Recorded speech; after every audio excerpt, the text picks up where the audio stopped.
Here is apoplectic that Rodgers has yet to make a decision. We'll toss that around. The once unstoppable Golden State Warriors have hit a wall. Should Golden State fans be very nervous headed down the home stretch? And Jason Tatum's star was shining bright yesterday in Boston. With that, we say good Monday morning, everyone. Welcome to First Things First.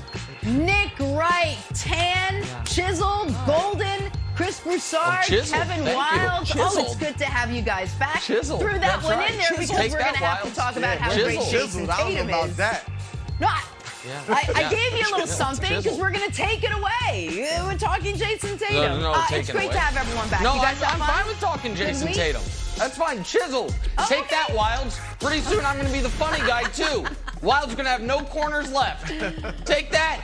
Oh, we'll hit all four corners this morning. We got to start with a wild and wonderful weekend in the NBA. Warriors-Lakers Saturday night in LA. Lakers season mired in underachievement. That's the nice way of putting it. LeBron put on a show of shows. LeBron James, it is half empty, 56 points from the King, his most ever as a Laker, tied for his third highest scoring game ever. Boy, desperation mode worked. Lakers won the game. They snap a 4-game skid. And for LeBron, he joins Michael, he joins Kobe and Jamal Crawford. One of these things is not like the other. As the only guys to put up 50-plus at 37 years of age or older. Nick, you got a gift from LeBron. Welcome you back off of vacation. He's so generous. I could have gotten some cash. I didn't. Yeah. What did LeBron prove with his performance Saturday night? Well, it's the greatest scoring performance, forget age 37, by anyone age 35 or older. If we made it 35 or older, you just add Karl Malone and Alex English to the list, and you might say, well, it's not the most points anyone age 35 or older has scored. That's Kobe in his farewell game. But while that was an amazing moment, that's kind of it's not an asterisk moment, but it's a different type of situation. It was Kobe's farewell game. It was not in the regular flow of competition, if you would. So I think it's the greatest scoring performance by an old guy ever, which makes sense because LeBron James, and now listen, I am not trying to write off vacation, start a LeBron Jordan debate. We did that right before vacation. Oh my! So I'm not talking about the greatest player ever. No, I'm not. But yet. I'm not. But, Brew, I think you would agree with this. LeBron James was the greatest teenager ever in NBA history. LeBron James was the greatest young 20s in NBA history. At 22, took that Cavs team to the finals. And LeBron James is now the greatest old guy in NBA history. Now, does that mean if you're the greatest youngest and the greatest oldest, and in the middle you won a bunch of championships and MVPs, does that make you the greatest ever? I'll let history figure that one out. I'm sure history will say, no, actually, if you look at this 4-year stretch. But the LeBron, who, went on the shop and said, God, people don't think I'm a scorer, and then drops 56. LeBron, who is going to win the scoring title this year, who, despite the Lakers' season from hell, has been the one shining bright spot. Yet what he proved was, in my opinion, if we want to go negative for a moment, how much they've squandered this year.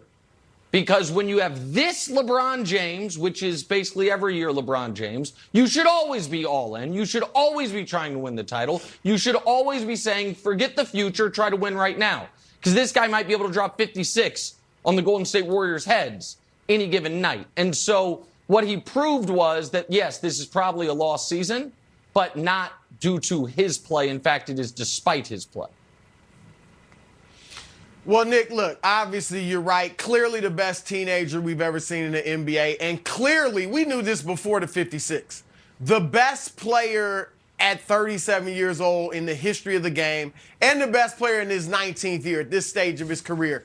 It was stunning to see the number 56, right? Wow, he scored 56. But not shocking in the sense of, what? LeBron actually scored 56 this late in his career? Because watching all year, you knew he was capable of this type of performance. He dominated Golden State in the paint, they're bad in the paint without Draymond Green defensively. And then he hit his threes and he hit his free throws. which doesn't always happen. So those things combined helped him get to 56. You brought up his comments on the shop, and you're right. It was interesting because what it reminds me of was in high school. Remember when he got the Hummer? And there was all the big hubbub about that, and he was suspended, I believe, for a game or a few games. And then he comes out and scores 50 in his next high school game. So LeBron can do things like this. I agree with him. He is a scorer. Now, he doesn't have the arsenal of a Michael Jordan, a Kobe Bryant, a Kevin Garnett, so to speak. But Kevin Durant. He scores as many points. Kevin Durant. He scores as many points as them for the most part. And he does it at a high field goal percentage. So he's a great scorer, one of the best ever, obviously going to be the top scorer ever.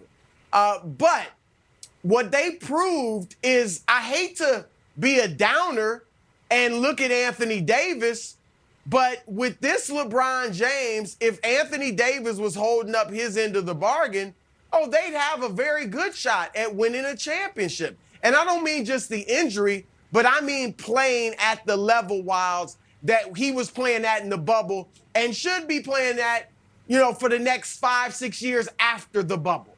Now, as a team, I told Nick a few weeks ago, they got a puncher's chance, right? You got 2 top 10 players if AD comes back healthy with LeBron. Here's the problem. They are almost assured of being the 9th seed, right? They're 4.5 games behind the 8-seeded Clippers. Yeah. That means they have no Phoenix. shot at being number 7. They're going to be 8. They're going to face Phoenix. I don't think they can beat Phoenix, even with LeBron and AD. Now, is there, again, puncher's chance? Sure. Like Deontay Wilder had against Tyson Fury. He's got a shot because he got that right hand. Literally a puncher's chance. I think they could beat Golden State. And they could beat Memphis just because of Memphis' youth. But Phoenix, the problem is they're going to probably face Phoenix in the first round, should they get there, and I think they're going to lose. Yeah, so do I. So I was very impressed with LeBron's 56-point game, Nick. Here's what I want to see. Rattle off 4 wins. Is that too much to ask if LeBron is the best, youngest player, middle-aged player, oldest player? Just rattle off 4 wins for the Lakers. They've done it once this year, so have the Thunder. But this is their schedule coming up. Spurs, Rockets, Wizards. Those teams are a combined 53 games under 500. And I know you're like, Wilds, that's why I'd be really impressed. And people are like, Wilds, why are you trying to rain on LeBron's parade? LeBron just had a historic performance, and you're just talking about winning games. Like, yeah, that's kind of what matters. And I kind of want to keep the same energy that we don't give to Phoenix. This is a true story behind the curtain of their show. Phoenix at one point had won, then they lost a few, then they won 11 games in a row. And we were like, you know what? Should we start talking about the Suns? Or what? Do you think we should do more segments on the Suns? We were like, nah, not really. The Lakers have won 4 games in a row once. Can they string off 3 more wins? Nick, do you think they can win 4 games in a row? Can they win these next 3 games? Yes. Because then I'd be impressed. So a couple things. Okay. First of all, yes, I do think they can. Second of all, let me just quickly, do you have a Sun steak you want to give? The floor is yours, my friend. Do you have some hot Suns topic? Right? Okay, give it. Okay, all right, good job. Listen, America. We should talk about the Suns more. America, ratings bonanza. Kevin Wilds just declared the Suns are better than the Lakers. Good Suns take Wilds. We're excited to do it right here. No, it's good. We should have led with it. I agree. The Suns, we should have led with them. Good point. And lastly is this. I'm going to ask you one other thing, pal. If they do win the 4 straight, are you going to move the goalposts and say, it's the Wizards, it's the Rockets. Yeah. Oh, now they've done it twice.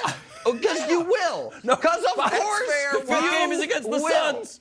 The 5th game is against the Suns. Then they play the Suns. There you go. So that's why. So here's the thing. This is, and we can talk more about this later, Brew, but at some point, we are missing the forest for the trees. And I understand that this has been a wildly disappointing year for the Lakers. Nobody denies that. And I understand a massive amount has to do with Russell Westbrook, and LeBron pushed for Russell Westbrook. So when we're looking at LeBron, the GM, we say, okay, LeBron, the GM this year didn't do a great job. But LeBron, the player, at age 37, with the 3rd most minutes, about to be the 2nd most minutes in NBA history, just dropped 56 points on a team that is one of the favorites to win the title. And we're not shocked by it. What he proved was that it's impossible to shock us. That's what